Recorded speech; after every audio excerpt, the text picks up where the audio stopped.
كما دار النداء لجمع التبرعات، منا نشوف واحد النداء وعمل باش تنقى المقبره. هذا واحد النداء لخوتي المحسنين، كما درنا فيديو ديك النهاريات على المقبره الجديده اللي كتبنى.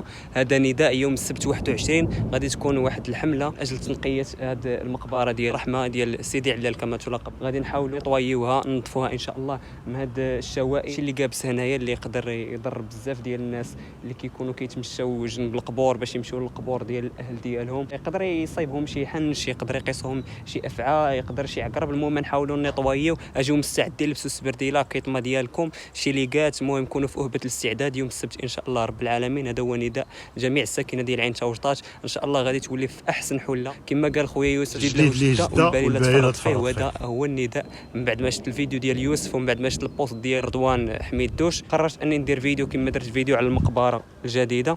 قررت اني ندير فيديو على المقبره القديمه باش نتهلاو فيها ايضا. هذا مكان وتهلاو. موعدنا يوم السبت 21 بمقبره سيدي علال مع الخميسه ان شاء الله رب العالمين.